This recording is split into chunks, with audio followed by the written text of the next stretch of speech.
নমস্কার, কেমন আছেন সবাই? আশা করছি আপনারা সবাই খুব ভালো আছেন, আমিও ভালো আছি।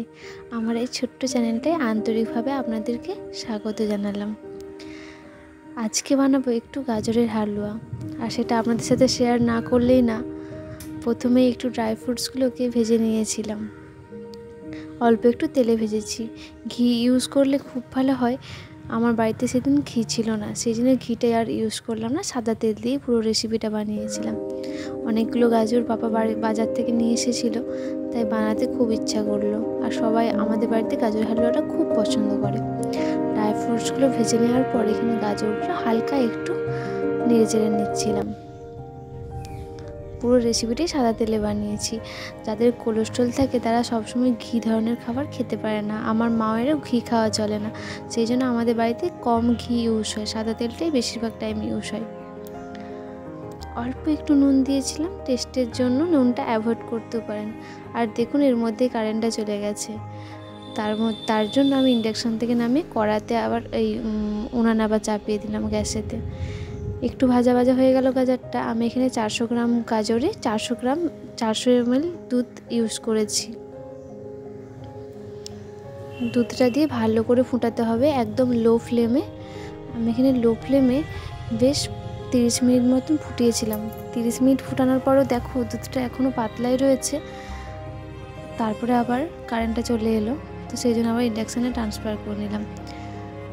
এইটা অলমোস্ট 45 থেকে 50 মিনিট পরের ভিডিও দেখাচ্ছি আপনাদেরকে। এই অবস্থায় গুঁড়ো দুধ দিয়ে দিয়েছিলাম। গুঁড়ো দুধটা ভালো করে মেশাতে হবে এই গাজরের হালুয়ার সাথে। গুঁড়ো দুধটা দেওয়ার কারণে টেক্সচারটা একটু সুন্দর হয় আর টেস্টটাও খুব ভালো হয়, সেই জন্যই গুঁড়ো দুধটা দেওয়া। আর গুঁড়ো দুধটা অবশ্যই ফ্লেমটা অফ করে তারপরে দেবেন। তার মধ্যে এতে চিনি দিয়ে দিয়েছিলাম। চিনি আমি এখানে 4 চামচ মতন ইউজ করেছি।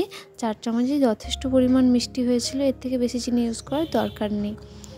আর যারা একটু বেশি মিষ্টি খেতে পছন্দ করেন তারা 5 চামচ ইউজ করতে পারেন। আমাদের বাড়িতে একটু কম মিষ্টি সবাই পছন্দ করে, সেই জন্য একটু কমই মিষ্টি রেখেছিলাম।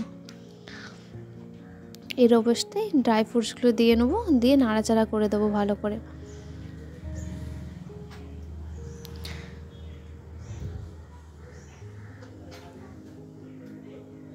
অল্প একটু ঘি দিয়েছিলাম সেন্টের জন্য, ওই 1 চামচ মতন।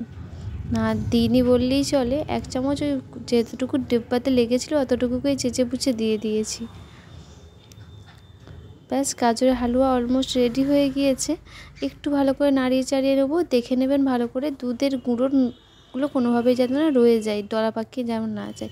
এই অবস্থায় একটু এলাচ দিয়ে দিয়েছিলাম নামানোর মুখেতে একদম। আপনাদের এলাচ পছন্দ না হলে এলাচের গুঁড়ো না দিতেও পারেন। আমার খুবই ভালো লাগে এলাচের গুঁড়োর সেন্টটা, যে কোনো বৃষ্টির মধ্যে একটা অন্য ধরনের সুন্দর সেন্ট এনে দেয়, সেই জন্যই আমি এলাচের গুঁড়োটা ইউজ করেছি। এটা আপনাদের পার্সোনাল চয়েস।